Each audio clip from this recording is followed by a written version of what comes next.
Okay, so hey guys, and welcome back to another predictions video. And in today's video, I'm going to be predicting the Bormann versus Meza fight. And so if you're new around here and you haven't yet subscribed, please do so. Like the video if you do need a like video, and let's get straight into this. So, starting off, Bormann going into this fight is 18-1 with 7 KOs, and Meza is 9-3 with 3 KOs. This fight is for the vacant WBO World Minimum Weight title. Bormann's last fight was a win via unanimous decision versus DeMarco, and Meza's last fight was a win via unanimous decision versus Colmenares. This is in Bormann's home country of Germany. Bormann's loss came via split decision versus Neri Plata in 2023, and Meza's loss came via have come versus Ruiz in 2021, Bermudez in 2021, and Baumstark in 2020. Since then, she's been on a 5-fight win streak. And to speak a bit more about what I've just been saying, like I mentioned, this is for that now vacant minimum weight WBO title. It's interesting to see how quickly the belts are all getting snapped up. I mean, just a few weeks ago, we saw Valle win the WBC belt after, just having a fight that was announced, and then all of a sudden, because the belts became vacant, all they just put the belt straight onto that fight. It was, not a big fight. It was interesting to see that they wanted to just straight away give the belts and, like I say, start letting fighters snap them up. And for fighters like a Bormann, she's going to get a big opportunity here. And since she's come down to minimum weight in that last fight versus DeMarco, she has success and she won clearly. I mean, unanimous decision nonetheless. It was a great performance for herself. And like I say, now it's interesting to see the belts are getting snapped up fast. I think Bormann and Valle are the two biggest fighters, the two biggest names quite clearly in this minimum weight division. Perhaps there is a limited amount of opponents. Something like a Meza getting a title fight. I think perhaps there are a lack of opponents in the lower weight divisions, especially when you look at the minimum weight division since Estrada has left, and even then the atom weight division as well. There's not really too many fighters. So for a fighter like Meza, she's moving up from the atom weight division for this opportunity. I don't blame her for doing so, because for an Argentinian fighter like herself who hasn't fought outside of Argentina, she's gotten 3 losses. She's on a 5-fight win streak, which is impressive. And to be honest, there is a few fighters, a few names in not too, not too distant past that have been given title shots on lesser streaks, and perhaps she is more willing and deserving of a world title fight than others may suggest, what the record may suggest. But still, in general, it is a big opportunity for herself. Like I say, it's a big step up. It's fighting outside of Argentina for the first time. I think a lot of South Americans, you same with your Mexicans, Colombians, Argentinians, they all get matched up very well in their early few fights. A lot of the time, they're very high level, kind of tough fights to be able to call. They're 50-50 type fights. They're quite aggressive type affairs. And it's the same with Japanese fighters. You see that quite a lot as well. They get matched up well early. And so there's no real surprise that they have gotten losses. Something like a Meza has gotten losses. And like I say, as long as she's got the streak in which she has, it's a good winning streak. She's deserving of this title shot, in my opinion. Obviously, without, like I mentioned, the name of Estrada being this undisputed champion, first of all, something like a Valle has limited options. Same Bormann, they have limited options of who they can actually fight. I think Bormann, coming off the win versus DeMarco, if Estrada was still champion at minimum weight, she could have gotten a big opportunity in a big fight on a top ranked card versus Estrada, and that wouldn't really have surprised me. Like I say, I think Bormann is the second biggest name in the division, so she could have gotten that opportunity. But I think now that Estrada's gone, I think Valle is not going to be a big enough name to carry these two low weight divisions. Realistically, three, because when you go into the light flyweight division as well, there's not too many huge names. You have someone like a Neri Plata who's been successful, but she's never really fought on big shows or anything like that. So, yeah, when you look at the kind of three bottom weights in the women's divisions, you kind of see a Bormann, a Valle, a Ruperich, and a Neri Plata realistically, and that's kind of the main options in which you have. Of course, there's Yamanaka, who's the champion at atomweight as well. But like I say, there isn't too many options, and there isn't too many big names. And I think the eyes have kind of come off the minimum weight division just by losing one fighter, which is crazy to say realistically, because it's the impact of one fighter, what that impact has been. But Estrada was a great name. She was a cemented, undisputed champion. She was getting consistent fights. at a world level against world level opposition. She, like I say, had a great fight versus Valle, and that brought a lot of eyes to the lower weight divisions. And she was with Top Rank, and like I say, things were going well. So I think the actual eyes have been taken away from the division a bit. So for a fight like this, I think it's getting less attention. And obviously, it being in Bormann's home country, she won't mind that. She'll appreciate that Meza coming over to fight her.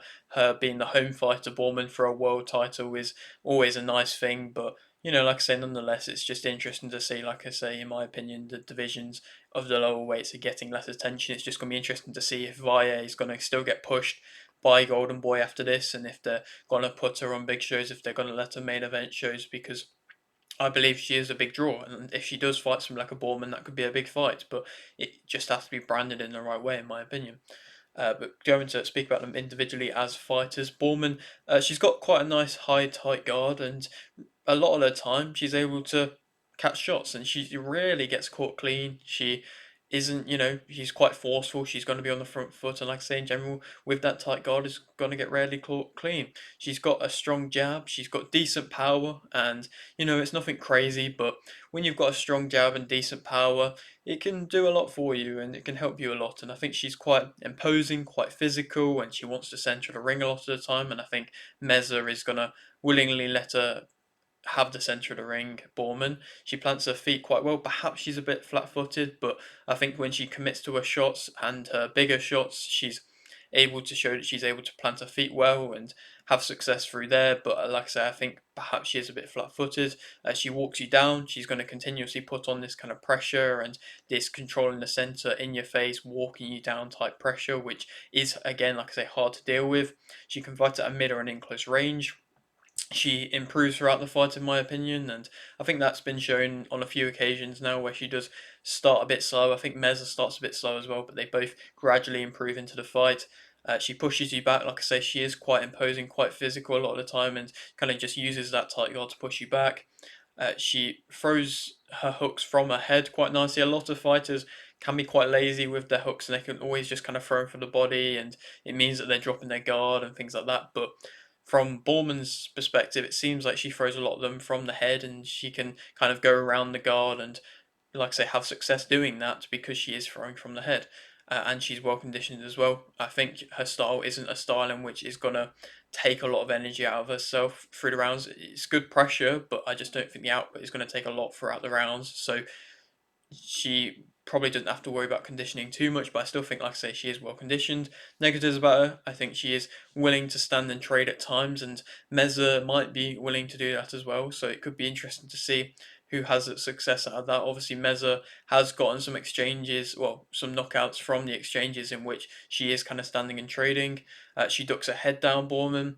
She can be outpaced. Perhaps something like a Meza, who in my opinion is the faster out of the two, might be able to outpace Borman. Her accuracy isn't always amazing. She is definitely, in my opinion, there to be hit. So like I say, kind of walking you down, that type of pressure, in your face type pressure, she definitely is there to be hit. I think she's got limited shot variation. It's quite a nice hook. It's a jab.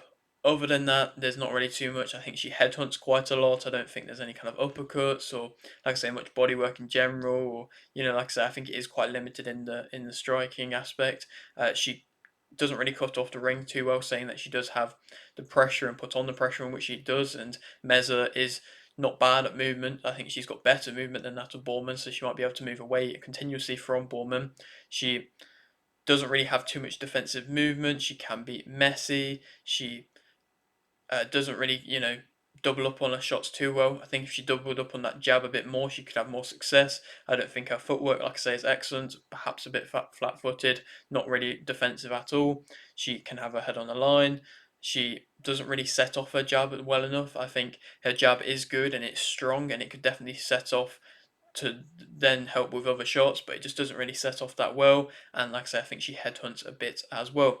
Meza, as a fighter, I think she accepts the centre of the ring if allowed, and if she is going to be able to go into the centre ring, she's going to have success. And I think she's going to kind of chase you down and set, not a high pace, but just like I say, chase you down and look like that kind of more youthful type fighter. She's got a high guard and is going to try and catch some shots from Bormann. Often, a lot of the time, she is kind of just out of range to be able to get caught. So it's going to be interesting to see if Bormann's going to be able to manage the distance, going to be able to find her range, or if Meza's going to do that herself.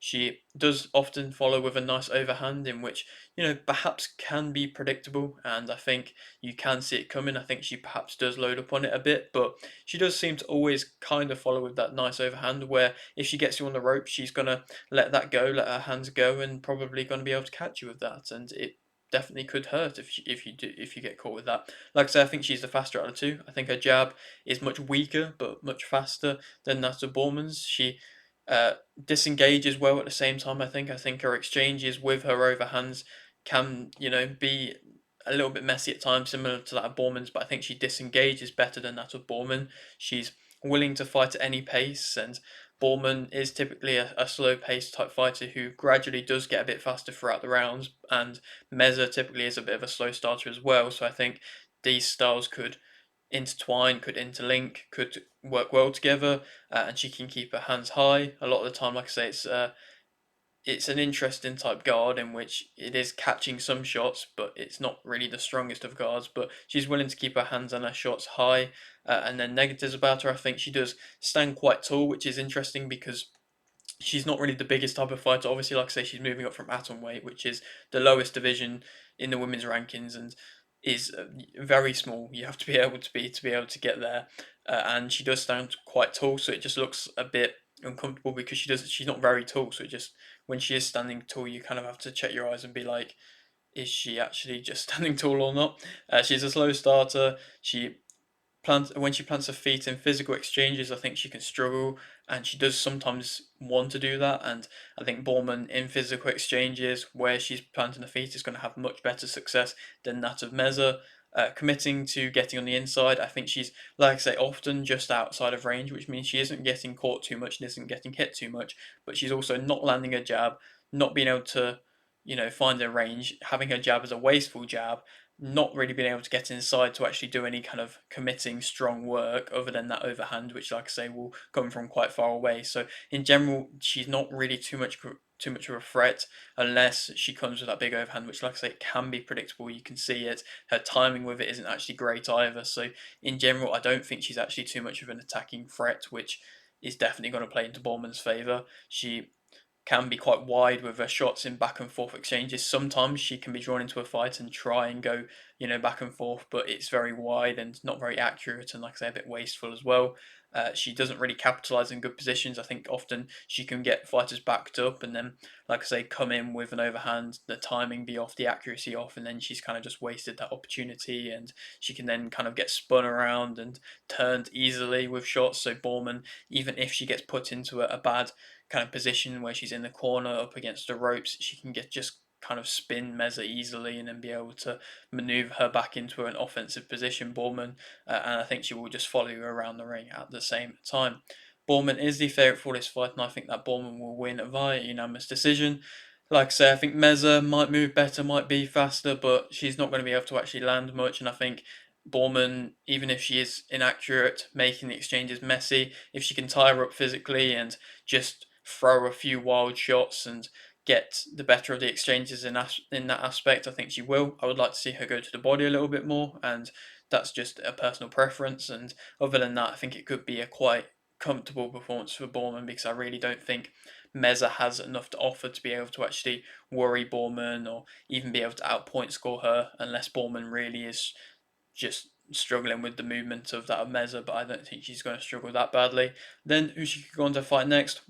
Obviously, like I say, a Valle fight in the minimum weight division is the biggest fight in the minimum weight division. I've been calling for this for a while now, and I would still love to see it happen. Hopefully, Golden Boy will get it going, but I just don't think Golden Boy are actually paying attention to the minimum weight division or actually caring too much about it, which is sad to be honest, because when you have a fighter like Bormann in the position in which he is, she should be kind of calling for this title shot, and she should be calling for these unification fights, and she should be really trying to gun for them, but like, I'm just not too sure if Golden Boy actually are noticing or actually caring too much about what's going on in the division and are just looking for any kind of fight that's available for Valle. Ruperech could be an option still. Ruperech could perhaps come back up to the minimum weight division because I mean, she has Yamanaka to fight next. Well, if she wants to go for undisputed, it wouldn't surprise me if she wants to go for undisputed. So if she wants to fight Yamanaka, that could be a great fight as well. Of course, Ruprecht being WB, OWBA and WBC atomweight champion. She's had a lot of success since coming down to the division from her loss versus, I believe, Estrada. So she could come back up and fight Bormann in a all German clash. I think that could be made into a great fight, and actually could be it could be sold into a great fight as well. But you know, we'll have to wait and see if that happens. Or something like a Kudos. She's an Australian fighter. That could happen. She's 9-0-2. She hasn't really fought to kind of anybody at a high level, similar to that of Meza, but an undefeated record, and you know, perhaps a bit better of an actual fighter.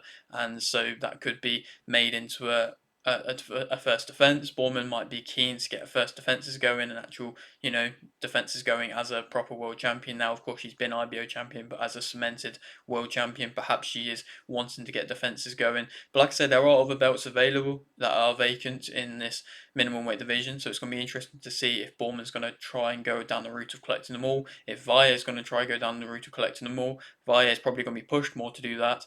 But who's going to be the person to get the rest of the belts? That's going to be an interesting thing to see how that works out. But yeah, that is it for today's video. Hope you did enjoy. Like it if you did, leave like a video, subscribe if you're new, and thanks for watching.